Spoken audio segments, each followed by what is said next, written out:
G'day and welcome to the Ball Boys AFL Fantasy Podcast. Today we are doing our team reveals, revealing our fantasy teams to let you guys know where we're at January 29th. Let's go! Just done it from nowhere. Hoisted the goal from inside the centre. Rashid from the boundary. Dusty. Now Petty. Petrarca.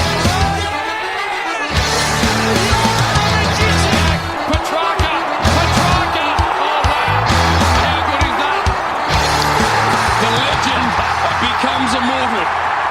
G'day and welcome again to the Ball Boys AFL Fantasy Podcast. My name is Mitch Casey. I forget my own name there. My name is Mitch Casey, and you can find me on Twitter at Ball Boys Fantasy. Joined by Luke once again. How are you, mate? Mate, I'm in a filthy mood. You already know why I'm in a filthy mood, but I'm having internet connection issues at home, and I've just been on the phone to the bloody provider, and they're telling me it's working. I'm telling them it's not. It's What shit. else It's would you shit. rather do on a Sunday morning, hey? That's what you want to be fixing, isn't it? So team reveals, maybe that'll fix my mood. Absolutely. So we're going to go through both of our teams. Now, I have a sneaking suspicion. We've been doing this podcast for what's that, 4 weeks now? 4 weeks. Or this will be the start of the fourth, I Yeah. guess. So, Yep. we've been talking a lot of fantasy throughout the preseason so have. far. So I think that maybe there might be a few similarities between our team. What do you think? I reckon There could be. I think crossovers. you might be accurate in But saying we'll see. that. We haven't looked at each other's teams No, so far, yeah. so Full we'll disclaimer. sort of see how we go. But before we get started into the actual players, do we want to? Well, first of all, is this podcast going to be a G-rated podcast? What's the name of your team? Are we going to? Oh, yes, you've set me up here. I didn't know this was coming. Well, look, at the start of last year when I started, I didn't realise I might be doing an AFL fantasy podcast, and the name of my team probably indicates that too. So It's just a normal name. No? yeah, Is well, it is. My team name is Mike Oxlong. Oh, okay. Don't say that too quickly. Yeah. Mike space Oxlong. Oxlong, yeah. There So you go. I'm Coach Mike. Coach of the Oxlongs. Coach of the Oxlongs. That name may be getting changed if we want to keep this podcast G-rated, but yeah. Nah, that's all good. It's all good. Bit It's all of good fun. And I'm I can't believe you pulled that on me. and I'm Coach of Mitchmond. I think I've changed the iterations of my team name a few times. Now, that from a fantasy basketball point of view, I think the old adage is that you pick a player in your team and you try and create a pun on their team name. So I've got one of my fantasy basketball teams is the Itty Bitty Giddy Committee. A few other sort of the Hotline Zing, all those kind of names, but based on the best player in your team. But I guess the AFL fantasy tradition is to have the same name and, create a bit of a dynasty over here. Well, So you're well on your way to it. What was it? what are we at? 124 last year. So Mitchmond, you're well on your way, mate. we're revealing the team here now. The Mighty Oxlongs didn't quite go as well. The Oxlongs, they're still in their infancy. They're They still got plenty of chance to rise up, you could say. Plenty of growth, I reckon, for the Oxlongs. Okay, let's move on before we get cancelled. So let's move on. I'm going to be showing, if you're watching along on YouTube, we've got, obviously, I'll take you through the Mitchmond, but of course we'll have both our teams there, and if you're listening along, we'll take us through. So going through our teams, starting in the defensive line, starting at D1, I'll take it through first, and then, of course, any sort of players you've got different, you let us know. But basically, pretty stock standard. Now, I will start from the start here. The defensive line I found the hardest for me. Okay. So I've chopped and changed a few different times, and we put out the disclaimer at the start of the show. This is January 29th, so plenty of room for this to change. But at the moment, at D1, I've got Angus Brayshaw. 878k. All the reports so far is that he is training in the mids. Yep. My reasoning there is I think in the back half of the season when he did go into the centre bounces, he did average that 105 or 106, I think it was. It was only a few games, small game sample size, but I still think that players playing in the midfield are going to be a bigger scorers rather than those guys that play off half-back. The exception was last year with Jaden Short and a little bit of Jack Crisp as well, who maybe suffered a bit more in the midfield, but I think that for the most part, your midfielders are going to be your most consistent scorers. So for me, Angus Brayshaw is my D1. Don't want to pay up for some of those top dogs. I think they're a bit expensive, and I think with this defensive line, I'm not too confident. I want to save as much money as I possibly can. Yep. So that's my D1. Who's your D1? Let's go through it that way. He's also my D1. Yep. No sort of surprises there. I think on the defensive pod when we spoke about him, we were both pretty high on him, and it's Yeah, like you've spoken about, and I've kind of subscribed to your theory. I'm not 100% sold on paying top dollar for any of those big premiums. I know a lot of people are getting around with Doc at D1, and I mean for good reason. He's a jet, and he is playing in the midfield now, which according to reports, so that does it just costs cash, doesn't it? So just a little bit. So that's the thing. At this stage, we're looking for value players, and so Brayshaw D1 for me. What about D2? D2, this is a position that I've changed a lot throughout the preseason. At the moment, I'm going with the popular man Nick Dacos there, owned in, I think it's like 41% of, 42% of fantasy teams at the moment. So, I don't know, when we started talking about AFL Fantasy, we did our defenders before the game opened. I didn't think he'd be this popular. Like, he's one of the most popular fantasy players in AFL Fantasy. So, again, I try not to let that persuade me, but it does sort of make me go, okay, when I'm not confident with him to begin with, look, I think he's going to be good. I just don't know if it's going to be good enough as to what we're all expecting. But Nick Dacos is sitting right there at the moment at D2, 769,000. I'd imagine he's in your team. I know you're a big fan. Yeah, I've got Dacos as well. I've got him at D3, only by a whisker in terms of price. The fella I've got sitting at D2 currently is Hayden Young. Okay, so you're both the boys. Technically, on price, Hayden Young's D2, Dacos D3. Yep. But after we spoke about Hayden Young on the pod recently, I was bullish on the fact that I think that Freo will be very keen to get the ball in his hands. So, I mean, there's no doubt this team will change 100 times between now and when the season starts. But at the moment, for me, it's Brayshaw, Young, and then Dacos. Okay, good. Well, second player, we've got a difference. I'm liking this. So, Hayden Young is definitely trained with the boys over at Mitchman. He's in the squad, so he's definitely someone on my radar. I've been sort of flipping over, can you do Hayden Young and Dacos? Do I sort of want to pick one between the two? Maybe it's neither. They're both kind of in that awkward price bracket where they're not quite top six in terms of their average from last season. Yeah. They need to sort of be a successful pick, get into that sort of top six or very much close to it. Can they do that? Both very young players. I like both of them a lot. At the moment, I've gone with the Dacos option just because I think in our best 22 for the defenders, I had him as my 6th ranked defender. Yep. He's very much in a clump with a lot of other guys there, but I do like your selection of Hayden Young. So you've got Hayden Young D2, Dacos just D3. On price, okay, like cool. You said there, So all right, so your defense might be running maybe a little deeper than mine because at D3, I've then got Christian Salem. If I bring him up here on the screen. So Christian Salem is at my D3. I think we were both, from memory, pretty keen on him as a mid-price option. 653,000. I think he's an easy 90s guy. Probably not high enough for that top 6 defenders, but I think he'll be very much in the ballpark, so I'm happy to run with him for a little while with a bit of value. And with my thoughts of Brayshaw going into the middle, I think that definitely helps Christian Salem's ability to score like he has done in seasons past. Yeah, it definitely supports his role of half-back there, and for that reason, he's D4 for me. So, so I guess, it looks as though at this stage I'm batting maybe one deeper than you in defense, so we'll kind of see how that plays out throughout the team, see where you kind of get one up on me in another line. But yeah, he's D4 for me. Yep. And then from that point, we start to get into rookies. So this is where I talked to you a bit off air before that I think there's a player there was a couple of players I think we missed when we talked about our mid-price defenders. Keen to hear what you have to say. By no means am I super confident with this pick. He's just kind of like a placeholder at the moment in terms of like the price range that I was kind of looking for. Okay.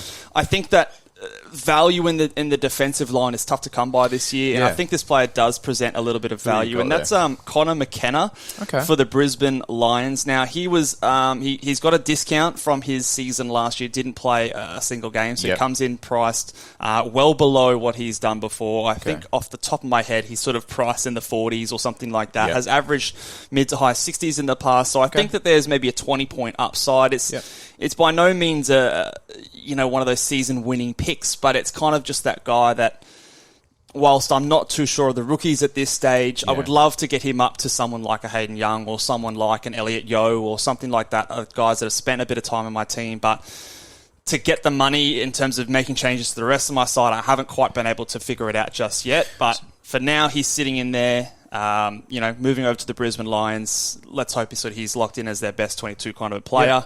But right now, yes, 373,000. He's at my D4. Yeah, okay, so he's a cheaper option there. So rather than going with the 4 kind of premium level Yep. defenders. You go 3 and a value option. I don't mind the look of that. That's another option I looked at with my team as well, was rather than going those 4 guys that could be considered on the cusp of premium there, maybe looking at saving a little bit of money on one of them and going to like a Yo, dropping down just a little bit. Yep. I don't know whether I'd drop down as far as McKenna. And it like you said, it's dictated by the rookie options we get. It is very this is much probably a good opportunity at this time in the pod to talk about that. So, obviously, the rookies that we've got in our teams at the moment, it's so up in the air. We haven't talked about rookies yet on the podcast. We really haven't. So the guys, I know the guys that I've filled my team with are kind of just guys that I've heard names floating around a little bit. But I mean, anyone who's played fantasy before knows that it can be right up until the team selection on the first week where we're actually locking in our rookies. The other thing too to note is depending on how many bargain basement 200k rookies we get, that's going to change our premium selections as well. Because if we get a heap of those really cheap rookie options coming into round 1 that we think are going to get consistent games, then suddenly you can kind of shift on premiums as well. So throughout this whole podcast, just keep in mind it's 29th of January, and we're just throwing something out there to see what sticks. So I'll finish up my defensive line with a couple of rookies. So at the moment, I've got Ginby in at D5. He looks like by all reports, is going really well, and early suggestions to me think that he's going to be a really good cash cow for us. And I think that he's splitting time with Elliot Yeo, in the midfield, in the back line. It sounds like he's a good chance for round 1. So he looks like a stunning redhead in his photo too. He built like a Big Mac truck. Yeah, there you go. So, and I've actually little birdie out in the west messaged me the other day. You've got some sources, some scoops over particularly with the Weagles. But little birdie said that Gimby's looking good. Good chances for round 1. Yeah. When you're built like that, then you are a good chance. I think he's a Western Australian boy, so I think they've got a lot of high hopes for the kid, and by all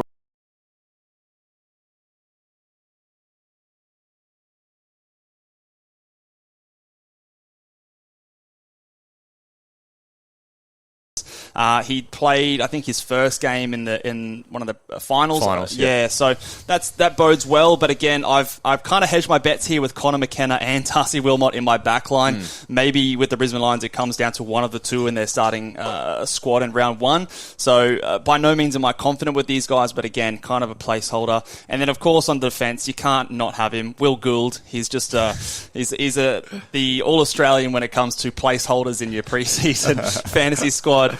And then I've also got Campbell Chesser, who we had high hopes for him last year as a cheap basement. Well, I think he wasn't quite basement price last year, but injured himself in the preseason.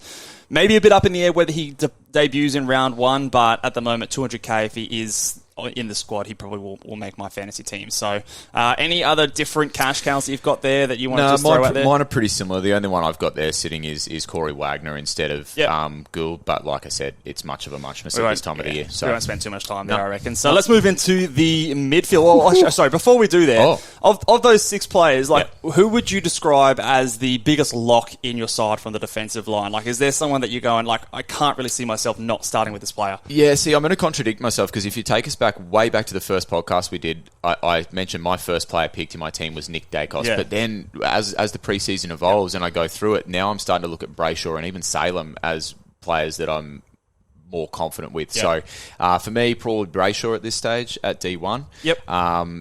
Provided that he's staying in that role at training and whatnot. He's probably my guy. Yeah, I think Salem for me is also pretty locked in. So I guess I kind of agree with you. The players that I'm least confident in are Dacos and McKenna, and of course, depending on the rookies, what we get. So those are 2 players that have been in and out of my side, but Brayshaw and Salem to me have been sort of in there the whole time. I haven't really moved there. But again, assuming that Brayshaw's role is in the midfield, which I do expect it to be. So let's move on to the mids. I'll start us off with my M1, and this guy here is he's got the buzz cut, so he's 100% serious this season. My days. I've got Jack Steele there at M1. I was expecting something different from you, but justify. I've spent up a little bit here, so we'll go ahead and just whack a C right on his head. He's going to be my big dog. I'll say it right now. He's the most expensive player in my team. We'll talk about a guy on the forward line later, which is probably no great secret. But he is a guy that I think has the chance. Like I think you predicted that he might be the number one scoring midfielder this season. I think there's a very good chance Once that happens. Once I saw that shaved head, mate. The shaved head. Yeah, you're not worried about the girls, not worried about looking good on Instagram. So I think he's just a guy that I really like the way he goes about it. He tackles hard. The more I've sort of reflected on the game style worries, I think you've sort of said all along that you're not worried about Jack Steele's role with the new coach and new game style. I think he'll be fine. To elaborate on that as well, Ross in his history has kind of shown that he allows those gun midfielders to do their thing. It doesn't seem as though he kind of caps them in any way with his game plan. And obviously the premium midfielder at St Kilda is Jack Steele.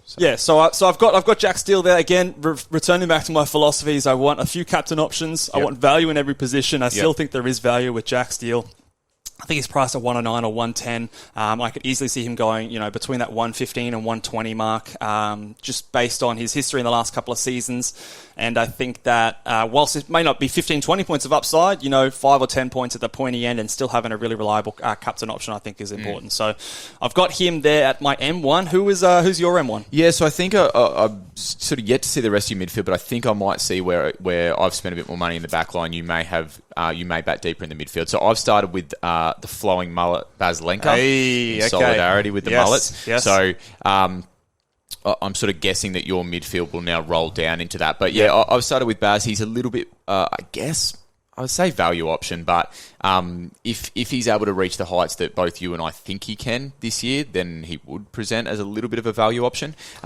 He's priced at 105, I think. Yeah. So the only thing that I kind of see here as being maybe somewhere where I've left myself short is I don't know how confident I would be to just whack the C on him like you would be with Steele. That's the thing I was going to ask you. However, there is a fella in the forward line that I'd be a little bit more confident to whack the C on. Because I think if you are having someone like, and I've toyed with this as well. So Jack Steele again, he's in my side right now, but he is a guy that comes in and out depending on if I want to find some training sessions. You're telling me? Oh, is he? With Mitchman? With the Mitchman. No, he's training with the boys, but sometimes he just sits and runs a few laps. He's in and out. That's what the big dogs do, mate. But if I'm trying to find some cash, like if I want to get a Connor McKenna up to someone a bit better, maybe sometimes Jack Steele does become a bit more of a value midfield options. I'll walk through some of the guys that did make my squad that sometimes Steele does become, and that moves my M2 into an M1, which again, to agree with you, is Bailey Smith.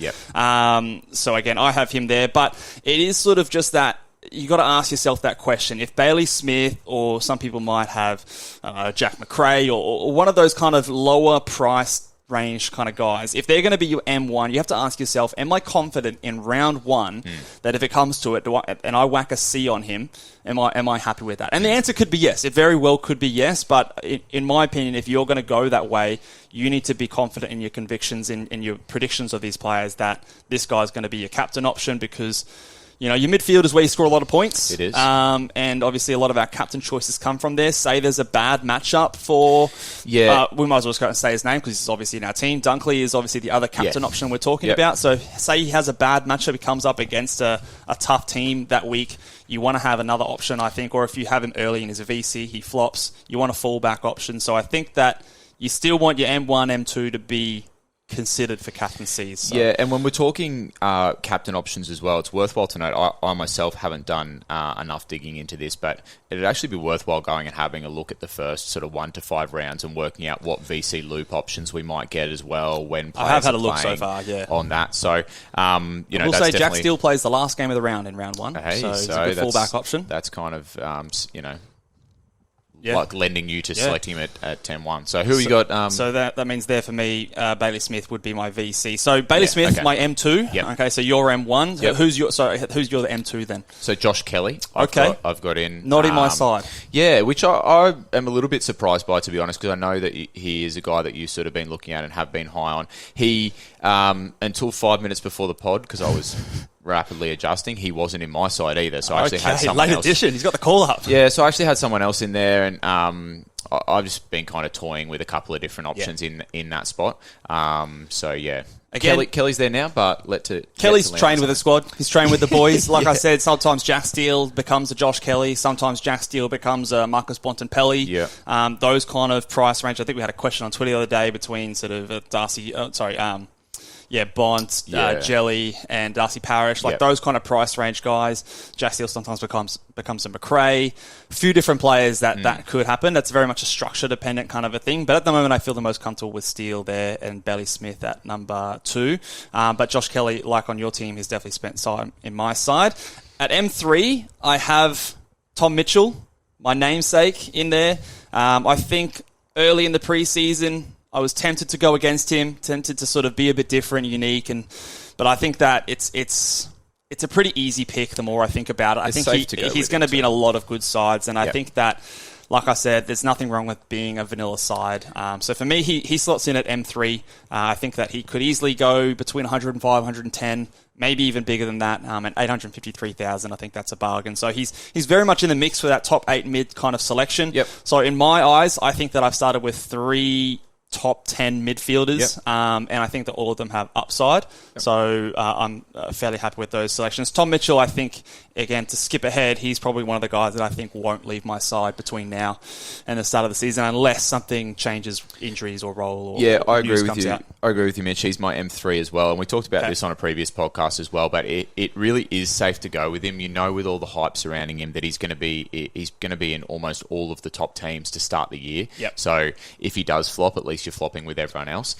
Whereas I think the risk is in not picking him, because then if he goes well, you might be playing catch up. So he's my M3, and I don't think there's much more to discuss with him. Only just to say that he's 33% owned in AFL Fantasy. I will say Bailey Smith at the moment, of all the players that we've picked so far between both of our teams, is the most unique at 6%. Okay. So for whatever that's worth. I mean, there have been little whispers. I see a lot of his talk on Twitter, so... Yeah, there's a bit of talk there, and there's a bit of stuff with his training, whether it's just a reduced load this preseason or what it is. I have been tweeting out about that, and it does look like it is, like we discussed, kind of them just monitoring him, getting him ready for the right time. I don't think he's carrying anything injury-wise at this stage. Yeah, so a lot of water to go under the bridge just yet, but at the moment he's my M1. So M4, I've got... Who have you got? Dom Sheed. Okay. Is my M4. All right, he's in my team, but he's a bit later. He's my M5. So so I think that probably suggests what I was saying before, is that your midfield just bats one deeper than mine. So I've got Sheed in at M4, and I guess this is a good opportunity now to talk about this. So Sheed's my M4, and then I've filled the rest of the spots with rookies. Now, my thinking around this is that typically a lot of the best scoring rookies that we get in fantasy year to year are midfielders. Yep. So this is subject to change based on which rookies we do get this year. But if there's 4 or 5 decent midfield rookies that I can get my hands on that I know are going to stick in a side and going to increase in value, I do think that a strategy of mine might be to leave some spaces available for those rookies in the midfield, and then potentially spend my cash elsewhere. Now, like I said, this is dependent on how the preseason plays out and which rookies get named. But what that's allowed me to do by spending less money on my midfielders and having those rookies that I think might get selected is I can then spend a little bit of money elsewhere. We know that the forward line is a bit of a topic about we've got to get a lot of value in the forward line. And where you can potentially spend some good money in the forward line as well. So that's kind of where my thinking is at the moment, but everything shifts and changes depending on those rookies. Yeah, it does, and it's the great unknown, and we've said this time and time again, rookies dictate your structure. So I think that 4 rookies in the midfield is something that a lot of people have done before, and it has had some success. Again, it depends on the cattle you get. Like if the rookies in the midfield are generally the guns. Last year we had a few guys, but fewer guys that we thought were going to be better, maybe didn't quite live up to our expectations. Horn Francis, Ward early in the season were a little bit disappointing in terms of how quickly they started the year. Dacos obviously went gangbusters, and I think we've got maybe a couple of those guys this year, but again, not... I couldn't think of like 4 or 5 off the top of my head that sort of need to be in your sides. But again, it's a structure dependent thing. At M4, so you had Sheed at M4. I've got Sheed at M5. Okay, but I've got a guy that I'm pretty high on so far, and that's Luke Davies-Uniacke, LDU at my M4 position. So he is 824,000, price at 93, I think, off the top of my head. I think he has the potential to go 105 plus. He did show that at the back half of last season. season. He actually also, on top of the increase in CBAs in the second half, increase in scoring in the second half, also had an injury-affected game. I think it was round 2 where he scored 13. So even if you just take that 13 out and just go his whole season, he averaged 98 as opposed to 93. So I think there's a minimum sort of 7 to 10 points upside. Yep. He should crack the ton this year. I think that you can go with it a few different ways. You know, you look at the Kangaroos and go, ugh, like I don't want those Kangaroo boys in my side. But my thinking is they can't get much worse. You know, they've got a different coach this year. That's a nice way of thinking about it. You know, when we're thinking starting squad, we're thinking upside. Yeah. So where do you see there's a lot of upside, I think, in Lucas Davies Jr. So where do you see him being? Do you see him being top 10 midfielders, top 15 midfield? Like what range? I think he's... I've got him pegged at a 106 average, which doesn't make him a top 10 midfielder. So I think he's maybe... But at the end of the day, like the top 10 midfielders, like maybe your 10th player is averaging 108. You know, and maybe your 20th guy is averaging 105. You know, there's a lot of players mushed into that kind of range. So I think he'll be close enough. Let me ask you this. If he's at 106, do you think he stays in your side all year? I think that if he does, I won't be super upset. I think that if ideally you'd get to those luxury trades and you know, maybe I don't have a Rory Laird or something like that, and he's my ticket to get to Rory Laird or whatever the case may be, but it's a very luxury type trade. Yeah. The perfect scenario would be that he does stay into my team until all the rookies are off the ground, all the mid-prices are off the ground, and then I'm doing those luxury trades where I'm trying to get the best in each line. Okay. And then LDU might be that ticket to do that. But, you know, obviously 24 rounds I think we've got this season. There's lots of things that can happen in the meantime. That's true.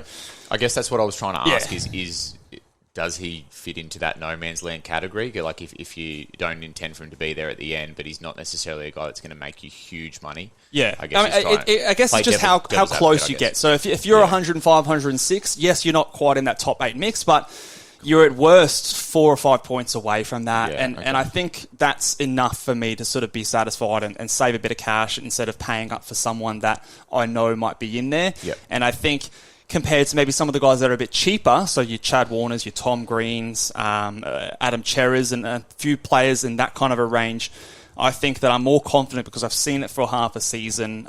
You know, he's got that injury affected score already in his price tag. So I'm the most confident with him getting to those heights than a lot of those other guys that also maybe haven't done it yet. So for me, again, he's a player that sometimes is in and out of my side, but right now that's how I structured up. Let's fly through some of these rookies. Will Ashcroft, I think he's a pretty obvious one. He's there at what are we at? 6 for me.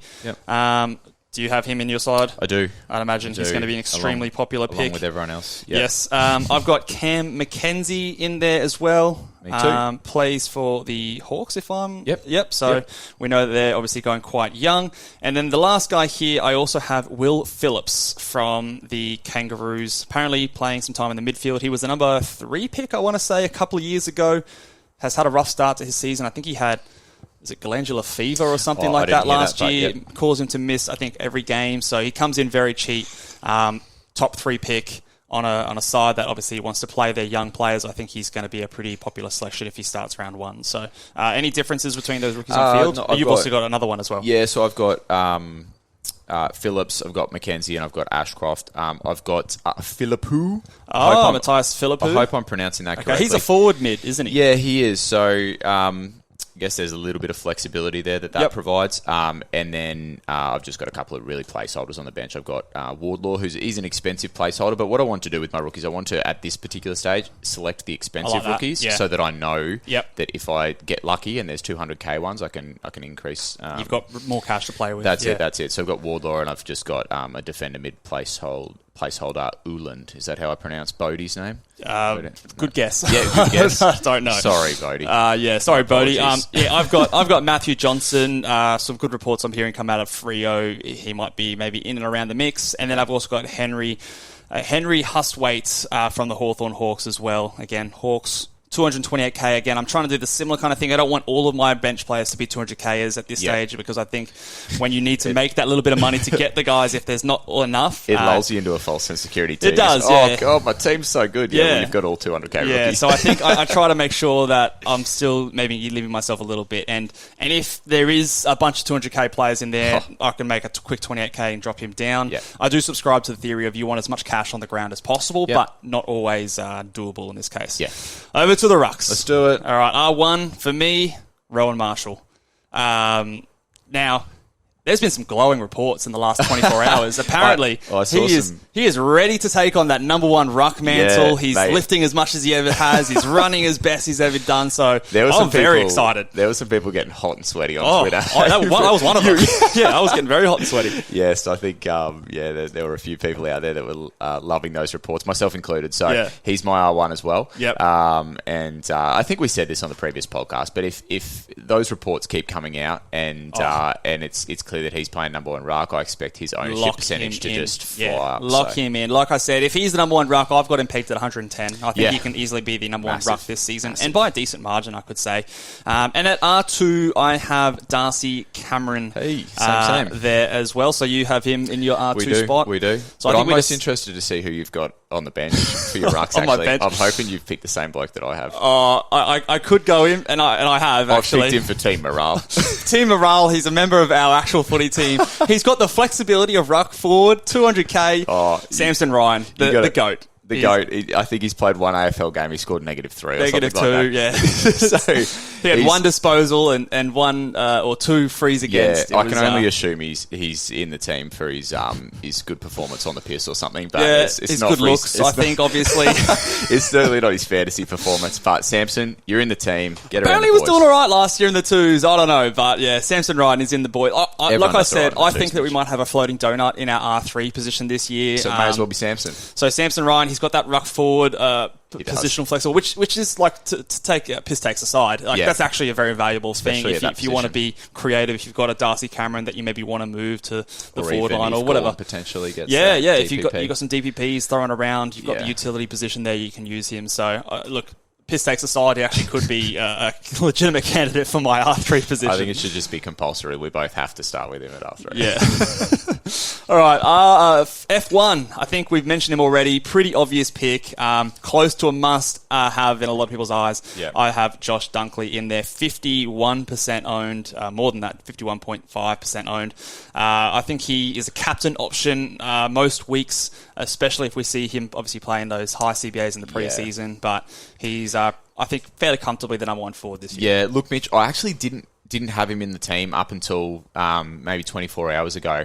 But then I thought to myself, he's so expensive. But then I asked, do I think he's going to get cheaper? That's the thing, yeah. And the answer for him is probably not. He's one of those guys that if you take him on, it might just be a game of catch-up all season. He could end up... you're chasing your tail, and it could really hurt you. He's that close to $1 million, and to say that I think that he might not get cheaper is insane. But that could really derail your season. If everyone picks him and you're waiting for him to go down and it never happens, you may as well throw away that. So I kind of got to that point and I just said, yep, come and train with the boys at the Oxlade. I think that's kind of the same. Like we talked about Tom Mitchell. Now, Tom Mitchell's obviously a bit cheaper, so I think it's more applicable there. But Josh Dunkley, like you sort of said, he has those ceiling capabilities. Yep. I don't see him getting a tag early in the season. And so we all anticipate he plays more midfield time now. That's right. So that's just crazy. Yeah, so I think for most people, it's the easiest thing is to select him. Now, again, I don't like using the must-have words a lot, especially in January, but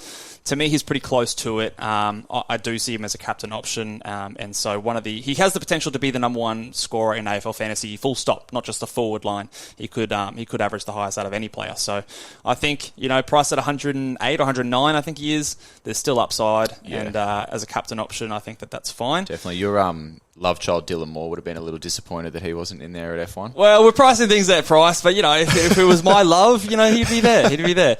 I'm guessing he's coming up. He will make an appearance. Okay. I will give that tease. Okay. He's not next though. I have Tim Taranto at F2. Got to get a Tiger in there somehow. Well, actually, I don't. I've gone a lot of seasons without having any Tigers in my team. But Tim Taranto, I think, is a genuine good option. I think he I've got him as my F2 on projected averages. I think he goes 105 plus. I think that's enough to be the second best forward. I'm pretty confident in his role. He's young enough that I'm not worried about injuries or anything like that. I'm not super concerned about the Richmond game style. Maybe it's not 112, 113 like he's done in the past, but I still think it's 105 to 110. Yeah, he's my F2 as well. So our forward lines look like they might pan out pretty similar. But yeah, it's nice to be able to select a Tiger with a little bit of confidence, isn't it? Yeah, it does feel good. It doesn't feel like I'm forcing it in there. So yeah, I think that's fine. Next guy here, he is my love child, Dylan Moore. Again, I'm just really, if this guy is playing midfield in the preseason, he is such an easy selection for me because I see the ability for him to go really big. I think that he is a player that, from an AFL point of view, is really good at what he does. We talk about the Hawthorn midfield mix, and obviously you've got players like Tom Mitchell going, Jago Mira going.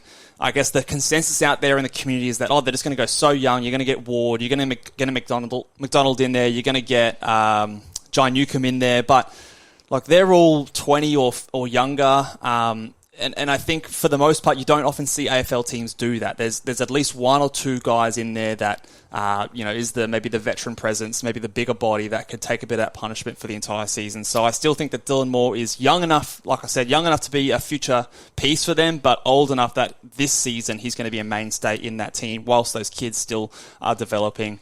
So I think he can get that 50 to 60% CBA, which I think is all he needs to go 103 plus. Yeah, I'd agree with that in terms of like the tactical side of things. It does somewhat depend on what Hawthorn's trying to get out of this season, and it's hard to know that without being inside the four walls. But I kind of subscribe to that theory as well, that even if you're blooding young midfielders, you kind of want some big bodies. I mean, in he's there 22, like he's a young midfielder himself. When you put it like that, he is. And if I was at Hawthorn, I'd see him as being a crucial part to our next premiership. I absolutely would, yeah. Now, interestingly, I've got him at F3 as well. Yep. However, I've actually got enough money in the bank to turn him into Cornelio. Okay. If I wanted to. So I kind of like to throw that out to the people at home. Is that a no-brainer for some people? If you had enough money to turn Moore into Cornelio and you had that money in the bank, would you just do that? Or do you see more upside in Moore? I'm kind of... Say you've got that money left over. Like, I guess the question is, who averages more, Dylan Moore or Cornelio? And I think, like, initially, my first answer is Cornelio. The other question on my mind is, can I go and spend that money elsewhere? That's where I'd probably be thinking personally. So, look, I'm not sure, but I would love to hear what people at home have to say. Yeah, I mean, I think they'd probably be very, very close for me. I think personally, I think they're pretty similar. So, you might feel a bit more confident with Cornelio, but like I said, because I think you could maybe use that cash elsewhere, but that's just me and my love for Dylan Moore. It's well documented. F4, again, this is a position I've changed a lot in the preseason, but at the moment I do have Connor Rozee there, nearly 42% owned, so he's a very popular player. 780k, so I think he's priced at 90 or something like that. So I think I can see him going 100 for the season, which gives him maybe 10 points of upside. I think that, again, though, there's a few other options. I've played around with Zach Butters. I've played around with going a couple of mid-prices or a couple of rookies in my forward line. Very structure dependent between this position and my defensive line. I've mixed around a lot here. I like kind of my midfield structure at this point, but yeah, this F4 position and sort of my D2, 3, 4 have all been in flux a lot in terms of how I structure my team up. But at this stage, I've got Connor Rozee there. I like going with those 4 premium forwards that I think all have upside. These 4, I think, are all going to be there and amongst the top 10 forwards at the end of the season. So if you can start with 4 of them off the bat, you're looking pretty good there. Yeah, and that's been a little bit of a theme through the preseason, is that we've got these... they're not exactly value forwards, but we've got all of these forwards that are just slightly underpriced that we anticipate will be the top 6 forwards. So you're kind of in that boat. We're like, why not just select them at the start of the season? And I've gone the same with my F4 as well. So I've got Rozee. So I anticipate that we'll pretty much have the same forward lines from here on in. Yeah, so again, next one, F5, popular pick, Toby McLean is on my squad. I think that... I did used to have Taron Thomas in there. He's still training with the team, but hasn't quite made the cut so far. But Toby McLean, 401,000. He's just so cheap. And if he's playing anywhere close to wing, up the ground, pushing high half forward, I think he should clear that pretty comfortably, and hopefully he's locked into their best side. And then for my F6, I've got the Philippou there that you had in your midfield. So he is 282k rookie for the St Kilda Saints. Just rounds out my F6 position. Again, rookies. I've heard good things. There's maybe a good chance that he's starting round one. Who have you got as your F6? I've got Titus there, but exactly the same as what you just said. For the Suns? Yeah, it's a rookie. It's a rookie in a position. It could change. Yeah. So. On the bench, I've got Luke Pedler as a guy there, and is it Josh Sin? Yeah, I've got Josh Sin, and I've got Harry Sheasel from the Roos, who is an expensive rookie there, rounding out my forward line. Who have you got as your utility? For my utility, I have... Let me just double check. I have James Titus there as well. So again, another 200k mid-forward sort of a guy. For what it's worth, I like having sort of dual position players in that utility just so that I have the flexibility to move them around if I want to maybe do a loophole here and there. It gives me a bit of flexibility, but again, kind of a placeholder at this stage. Of the guys on my bench, I've got 3 guys who are not sort of basement price. They're not super expensive in Huswaite, Josh Sin, and Pedler, but again, if opportunity does present itself for more basement price guys to show their hands up, there's potential for me to make a little bit of money there and sort of maybe just tweak things here and there. But that's how sort of the squad is looking. So, so I guess the main difference between our sides there, obviously pretty similar, but I think a few different structural things. You're batting a bit deeper in the defence. I'm batting a little bit deeper in the midfield. Our rucks and forwards are exactly the same, except for that last F6 spot. Is there, just to round things up, is there players that you wish you could have fit in your squad there that you just couldn't find the cash? Like LDU is one that I seriously considered after you spoke about him on a previous pod. I definitely looked at him a couple of times. And then the other thing that I wasn't completely sold on was in my back line with Young and Dacos. They're, for me, that is a little bit of a risky situation. Let's say both of them just kind of come out and play seasons like they did last year. They do leave themselves in no man's land. So, look, as you know, I'm very bullish on Dacos, and I think a lot of people are based on his ownership percentage. But to have both Young and Dacos, it kind of doubles that risk of that happening. Sort of putting all your cards in sort of those two boys there. And that's it. If that were to happen, then you'd have to go and find some cash somewhere else to go and upgrade, or you'd have to go right down. So it could leave you in a bit of a tricky spot there. How much cash do you say you had left over? I've only got 67k, but it would be enough to turn more into Cornelio. I've got one. Well, 1,000. So there's been a couple of iterations that I've played with that have ended up on 0. And part of me says, is that a sign? I think we all have that feeling whenever that happens, like, oh, we've nailed it. That's it. That's the one. This must be it. So I don't know. So 1,000 again. I don't necessarily try to do that. I sort of just want to be the best that I can, but I do often try to spend as much cash as I can. But if you've got a team that you're really happy with and you have 60k left in the bank, I don't think that's the worst thing, because round one you've got a bit of flexibility in your trades. But I do personally just try to get as best of a team that I can out there, and often that means that I'm spending a little bit more cash. So that'll do it for our teams. There any final words for the Mike Oxlongs? Nice. I love the pause. The pause. I can't believe you made me reveal the team, mate. Terrible. No, nothing from me. It was really exciting to do the team reveals. I think some people on Twitter have been putting their teams out there. Yeah, seen a lot out there. Been having a bit of a squiz as well. So it's a fun time of year. There's lots of speculation, and if you've got a team and you want to reveal let it us on Twitter, let us know what your thoughts are on both our teams. Do you think that we're doing all right to start the year? If you think there's a few players you vehemently disagree with, and if there's anyone that we've talked you into sort of picking. I know I've talked a few people into Bailey Smith so far. Hopefully that's not going to come back and bite me. But let us know what you guys think. If you're watching along on YouTube, make sure you guys are subscribed. Big likes up on the video there. If you're listening along on Apple Podcasts, we've been getting a lot of nice comments on YouTube. If you want to really support the show, just go and drop those comments also onto the Apple Podcast rating and review. That would be really much appreciated. We're talking a couple of points of difference, both on the high ownership, who you can maybe go against, and also on the low ownership. That might be a good way to set up your season from the very start. So stay tuned for those podcasts later this week. And again, we'll see you guys next time. Happy fantasy teams. Bye.